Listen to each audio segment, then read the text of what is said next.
Are you the biggest problem in your business? I'm probably going to upset you, but watch this episode of Street Smart Business TV and see if you are.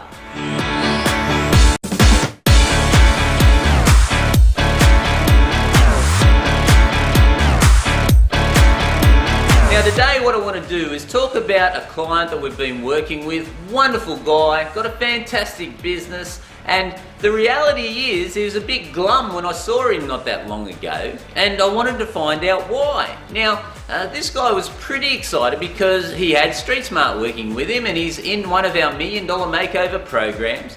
And the reality is he wanted to grow his business. And how did he have to do it? Well, this time he had to do it through getting leads. Now, I do need to warn you, ladies and gentlemen, many times the last thing you should be doing is getting more leads coming into your business, because for many of you, getting more leads will just send you broke quicker. But in this case, this gentleman needed more leads coming into their organisation, and we created one of our shock and awe marketing systems for them. Now, we know how good they are. Anyway, this individual put the shock and awe into play, and believe me, I mean, I'm not being biased here, but it was spectacular. He was all excited. Goodness me, we're getting Street Smart to do our lead generation for us. Life's going to be great. And he did everything that we asked him to do. He launched the campaign. Everything was going gangbusters for him, except the sales didn't come in. Now, I know how spectacular our products are. I know this might sound like I'm full of myself, but our systems have created so many millionaires and multimillionaires it would make your head spin if you saw the stats. So when this gentleman came to me and said, Ian, we've done the shock and awe, we've done what you've asked us to do, but it's not working, I got suspicious.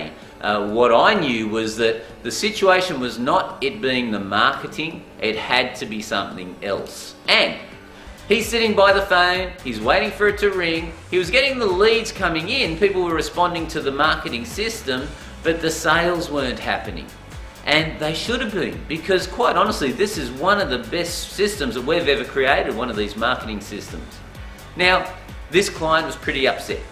He goes, goodness me, I've trusted Street Smart, I've invested my money, I've done what they told me, and I'm not getting my sales. And you can understand his emotions. But the serious thing was that, unbeknownst to him, there was something happening in the background that was robbing him of an absolute fortune in his business. And chances are, it's happening in your company as well. So, we didn't believe that the system didn't work. What we knew, because we've been around long enough, is that it must have been in the execution. There must have been a weak link somewhere. And so I sent my team in and we investigated and had a look at it by doing a mystery shop and watching the whole process from start to finish. And what we found was absolutely no surprise to me. You see, we got the client to look in the mirror. After we did our mystery shop, we saw the process that occurred after the lead was given. See, so we listened to the phone conversation. Nobody rang us, by the way. We had to ring them. Then we pretty well had to book the appointment rather than have them be proactive and book it for us. Then when we went in there to have the appointment, I tell you what, it was like a cold fish. It was so mechanical, it was so uninspiring, it wasn't funny. The staff member told us all of the mechanical things of what happens in the process, and I won't tell you the industry because I don't want the individual to be pointed out. But the reality was that by the time I went through the whole process, on a scale of 1 to 10 from the sales perspective, it scored about a 2. There were no follow-ups happening. The person didn't say the right things. They didn't make us feel welcome.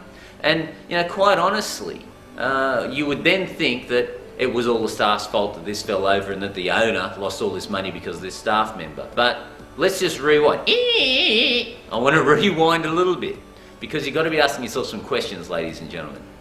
Did the owner train the staff member in what they had to say?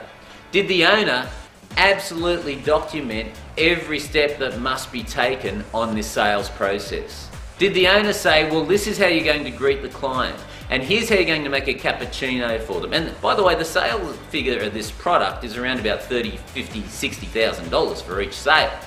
So you would want to put some effort into this first impression, wouldn't you? But did the owner do those steps? Did the owner invest in sales training with that staff member to make sure that they knew how to communicate with the prospects when they came in? Well, the answer was no. And so we can't be angry at the staff member. The staff member was actually a bit of a fish out of water. When we looked at the type of person that was working in that role of sales, we found that they were fantastic at administration, fantastic at documenting processes, fantastic at dotting the I's and crossing the T's. But when it came to dealing with people, they weren't the right person. They were a real fish out of water. So when you're in sales, don't you want someone that's happy, bubbly, effervescent, wants to love you, wrap their arms around you? That's the type of person that you want in sales. You also need someone in sales that's also not too scared to ask for the close. Okay, you've actually got to make a sale, so you've got to close the sale. And a lot of people make the mistake of employing these happy, lovely people, but these people are too scared to actually ask for the sale. Don't make that mistake, guys, or you'll go broke very quickly. Anyway, so we investigated it, we saw the weakness. This is great news. The owner stepped in, and guess what? The conversions that the owner was getting, doing what they do naturally, and they mistakenly think other people would do the same thing, doing their thing naturally, they're converting the sales left, right and centre, and now he's happier than a pig in the proverbial. So the lesson from this, guys, is are you training your staff? Do they have a clear understanding of what you expect of them? Do you have clear key performance indicators that measure the results of what you're putting in place in your business? Only you can answer that, but I hope you have a look at your processes and don't automatically blame the wrong component of what's not working, because that could be very detrimental to you.